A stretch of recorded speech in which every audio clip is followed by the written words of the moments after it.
ஜெய் ஸ்ரீராம். இன்றைய தினம் ஒரு முக்கியமான பொன்னாள் நமக்கெல்லாம். அயோத்தியால ஸ்ரீ ராம்லல்லா கோவிலினுடைய துவஜாரோகணம் ஆன ஒரு பொன்னாள்.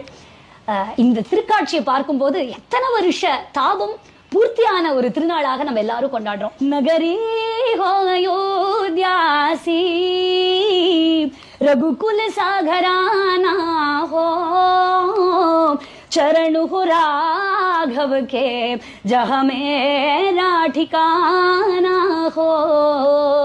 அந்த அயோத்தியாவினுடைய அழக வர்ணிக்கிறதுக்கு வார்த்தையே இல்ல. ஒரு ஆச்சரியமான செய்தி. கம்பராமாயணத்துல கவி சக்கரவர்த்தி கம்பர் இந்த கொடியை பத்தி சொல்ற. அயோத்தியாவினுடைய கொடியை பத்தி. கொடினா என்ன பண்ணும்? காத்துல பறக்கும் இல்லையா? ஆனா அவர் சொல்றார், காத்துல அசைற கொடி அயோத்தியாவினுடைய கொடி இல்ல.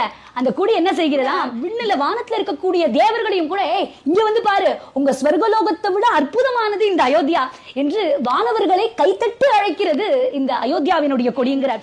இன்றைக்கு இந்த துவஜாரோகணம் ஆகும் போது நம்ம முக்கியமான காட்சியை பார்த்தோம். இந்த கொடியில என்னென்ன இருந்தது அப்படின்னு. சூரியன் இருந்தது. ஏன்னா ராமன் ரகுகுல வம்சி அப்படிங்கறதுனால சூரியன் இருந்தது. அதுக்கு அடுத்தது என்ன இருந்தது அப்படின்னு பார்த்தா ஓம் இருந்தது. நம்முடைய சனாதன தர்மத்துல ஓம் இல்லாததே இல்ல. பிரணவத்திலே தான் எல்லாமே. அதனால ஓம் இருந்தது. அதை தவிர்த்து ஒரு மரம் இருந்தது. நம்ம எல்லாம் பார்த்தோம். கோவிதார் அந்த மரம்.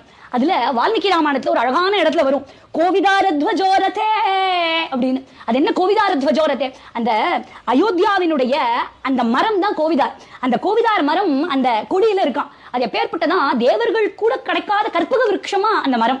எப்படி இந்த மரம் ஒரு கற்பக விருட்சமோ கேட்டது கொடுக்குமோ, அப்படி இந்த சூரிய வம்சத்து ராஜாக்கள், இந்த ராமருடைய பரம்பரையில வந்த எல்லா ராஜாக்களும் கேட்டது கொடுக்கக்கூடிய கற்பக விருட்சமா. அப்பேற்பட்ட ராஜ்யம் இது ராமராஜ்யம் அப்படிங்கிறது போல விஸ்வகுருவாம் பாரதம் உன்னதமான நிலைக்கு ராமனுடைய அருளால் மிளிரப்போவது உறுதி. இந்த துவஜாரோகணம் அதற்கே கட்டியம் கூறுகிறது. சப்த மண்டபங்களோட விஸ்வாமித்திரர், வசிஷ்டர், அகல்யா, அகஸ்தியர், இப்படி எல்லாருக்கும் சப்த மண்டபங்கள். ஒரு அணிலுக்கு ஒரு அழகான சிலை, ஜட்டாயுவுக்கு அழகான சிலைன்னு எதை சொல்றது எதை விடுறதுனே தெரியல. இப்படி அற்புதமான பரிணாமத்தோட ஜொலிக்கக்கூடிய அயோத்தியாவை பார்க்காதவர்கள் அவசியமா பார்க்கணும். பார்த்தவர்கள் மீண்டும் மீண்டும் பார்க்கணும். ஏன்னா சப்த மோட்சபுரிகள் ஒன்றான அயோத்தியாவை பார்க்கணும் பார்த்து கொண்டே இருக்கணுங்கிற ஆசை தானே வரும் நமக்கு. ஸ்ரீராமச்சந்திர கிருபாலு பஜமன ஹரண பாவ பயதாருணம். இப்படி எத்தனை நாளும் நம்ம மனசுக்கு நம்ம குழந்தை ராமன் மீண்டும் வந்து நமக்காக திருவருள் பொழிய வந்து விட்டான். கொடி பறந்தாச்சு, வாருங்கள் எல்லாரும் போவோம்னு. அயோத்தி ராமன் வந்தான், எங்கள் அருந்தவ பயனும் வந்தான்.